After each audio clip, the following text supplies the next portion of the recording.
लग्नाचे दागिने म्हणजे श्रीमंत पेशवाई दागिने, नाशिकचे सुप्रसिद्ध सराफ मयूर अलंकार सराफ।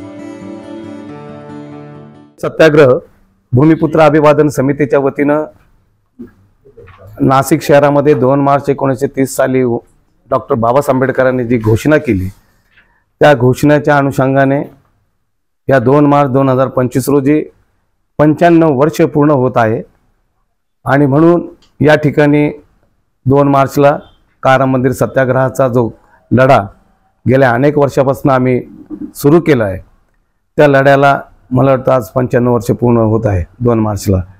आणि हे करण्याचं कारणच असं आहे की बाबासाहेब आंबेडकरांनी 2 मार्चला 5 वर्ष 7 महिने आणि 11 दिवस एवढा मोठा लढा लागलेला आहे लढा करण्याला।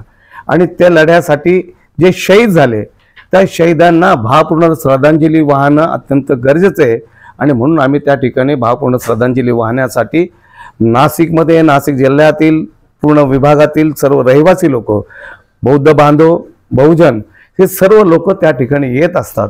आमचा विषयच असा आहे की जेणेकरून येणाऱ्या पिढीला समजलं पाहिजे की डॉक्टर बाबासाहेब आंबेडकरांनी एवढी मोठी घोषणा केली आणि ते घोषणेचं ब्रीद आपण लोकांपर्यंत पोहोचवणं अत्यंत गरजेचं आहे। आणि ते काम मला वाटतं आमची सर्व टीम, आम्ही सर्वजण म्हणजे आरती जाधवपासून तर पगारेपासून तर गायकवाडपासून तर आमचे काळे साहेबांपर्यंत, बाबा चव्हाण असेल, गौतम पगारे असतील, ही सर्व मंडळी मनापासून अंतःकरणापासून काम करण्याचा प्रयत्न करते। तर आम्हाला त्या ठिकाणी जागा उपलब्ध आहे करून देण्यासाठी शासन पण आम्हाला मदत करेल, आम्हाला त्याची शाश्वती।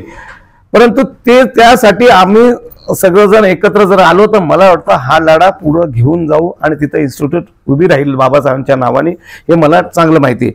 मी माझ्या सर्व बौद्ध बांधवांना, बहुजनांना माझी विनंती आहे, 2 मार्च 2025 रोजी सायंकाळी 5:30 वाजता आपण सर्वांनी या कारा मंदिर सत्याग्रहाच्या अभिवादन सभेला आवर्जून उपस्थित राहावं अशी माझी सर्वांना स्वागत अध्यक्ष या नात्याने किशोर घाटे या परिवाराच्या वतीने मी सर्वांना विनंती करतो आणि आपण सर्वजण याला अशी अपेक्षा करतो।